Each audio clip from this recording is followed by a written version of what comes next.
Every time I stupidly ask myself, what possible way could these showrunners for this series disappoint me further with the butchering and bastardization of Tolkien's lore, and with each episode, they seem to want to rise to the challenge and exceed it.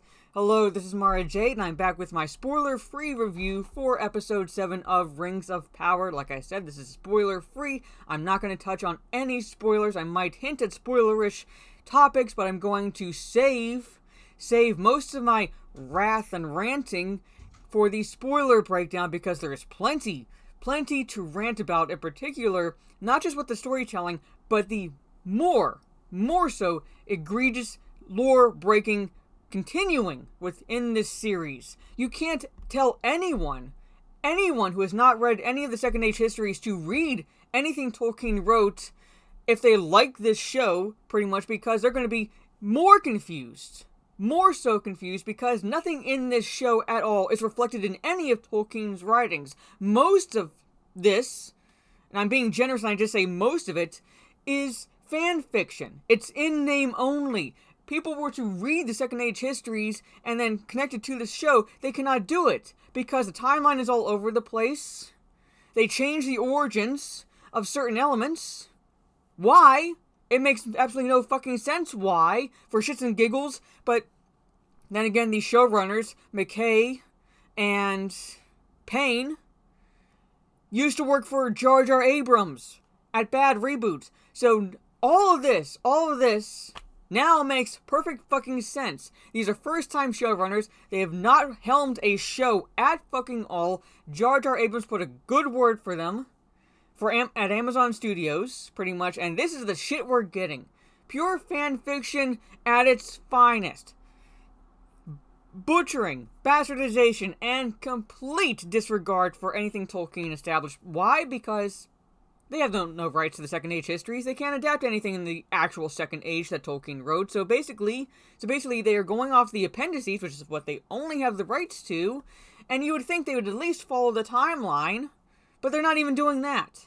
We have events taking place in the series that happens 2,000 years after these events are taking place, and then you have their creation, the origin of a major location, pretty much, within the lore, a major location within the lore, akin to Han Solo having his name explained in his Solo movie for Disney Star Wars, pretty much. That's about as much sense as this origin story fucking makes at this point, but we have it. However, that happens several hundred years before the events are taking place. The timeline is non-existent. It's non-existent. They are filling in the gaps like a Mad Libs puzzle, but they're picking random events and putting them wherever they fucking choose at this point. But anyway, beginning of this episode, we see the best armor ever displayed, plot armor. And who can forget the member berries, pretty much. Plot armor and member berries, pretty much, in this episode. It begins with the fallout from the end of the previous episode, and I'm not going to go, if you haven't seen it, I'm not going to go into it, but pretty much, it's a skirmish that resulted in the origin of a substantial landmark, and now we have the origin of a substantial piece of land that substantial landmark is part of, that we did not need an origin for, because it always existed. It always existed within Middle Earth. Pretty fucking much, alright? So you follow the Númenóreans and the Southlanders pretty much picking up the pieces, and then you move over to the Harfoots, or as I lovingly refer to them as the Murder Hobbits, pretty much. They've reached the Grove. They're the end of their trek, pretty much, to only discover that somehow the effects of what fucking happened in the Southlands has somehow made its way there. So you can't tell from the map, because the map is so small at this point, given what these showrunners have done, that there's no real epicness to it. Nothing. It makes absolutely no sense that these Harfoots would be experiencing stuff that the Southlanders are experiencing, essentially, pretty much. But there it is. They're kind of seeing the results somewhat culminating from what the Southlanders and Númenóreans experienced in the previous episode. Then you have not Gandalf character trying to heal the land, essentially, then getting kind of kicked out by the group, or pretty much, to go find a big folk settlement because the Harfoots are scared of them. But then Slim Shady and his crew rock up to the Harfoots and pretty quickly demonstrate that they're not to be fucking trusted. They have no lines. We have no idea their connections to not Gandalf because they are tracking him. That's all we know. That's all we know is that they are trying to find not Gandalf. That's it. So, and they reach where the Harfoots are. Slim Shady drops a beat that brings down the house, pretty much. And that's it. Again, that's it, pretty much. I can't go into spoilers, because I'm saving it for tomorrow. We find out more about Galadriel's background in this episode as well, which name drops a major character connected with her, but it makes absolutely no fucking sense given what the showrunners are doing. And I wish I could go into spoilers now, because I really want to rant about this, but I have to save it for the spoiler breakdown stream. But we have a major name drop. A major name drop for this episode. And I cannot fathom, and I don't want to fucking fathom what could possibly have been going through these showrunners' minds, but there it is. There it is, folks. If you've watched the episode, you know what I'm talking about. You also follow the exploits of Durin and Elrond, get lore butchering yet again with the lore surrounding the name of Durin, pretty much. There's actual lore to why certain dwarves are called Durin and why there would not be two dwarves of the same name existing at the same time with that name, Durin. But they already broke that lore, and then they further broke it in this episode, and I'm going to save it for tomorrow, and I wish I could go into spoilers, but again,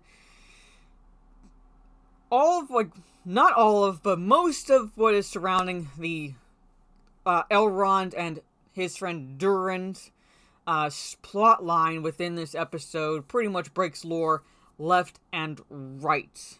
And another member berry pops up as a result of that storyline, and I'll give you 3 fucking guesses as to what that could possibly be, and the first 2 don't count.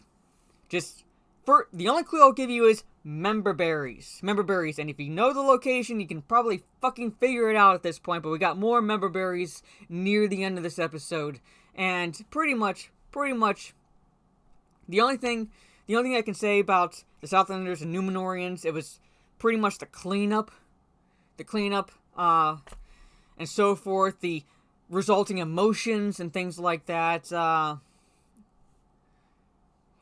surrounding or within each of the characters as a result. The Harfoots, I have no idea. They want to, at some point it wants to mirror the 4 hobbits from the Lord of the Rings trilogy, and I'll get into that in spoiler discussion, so that way it kind of like pulls at the heartstrings, but it fails in my opinion, because it in no way mirrors at all, but they want to kind of pull at those feels. And then you have again, Elrond and Durin. But anyway, that's pretty much the episode.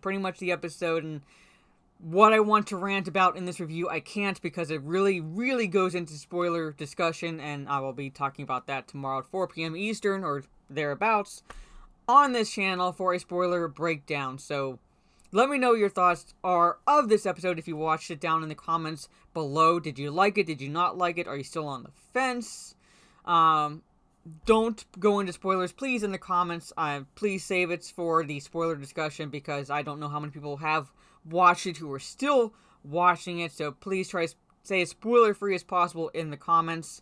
So look for my spoiler discussion tomorrow, as well as, I believe, unless anything's changed, that Talk Nerdy to Us will be on my channel tomorrow evening at 10 p.m. Eastern. So, around 4 p.m. Eastern for the spoiler talk, and then 10 p.m. Eastern for Talk Nerdy to Us. So I'll be talking for a long time about either Rings of Power or nerdy topics in general. So tune in for both of those streams as well. If you like this video, leave a thumbs up, share on social media if you will. This is Mara Jade. Catch you on the dark side, and I'm rooting for Sauron at this point. Fucking hell.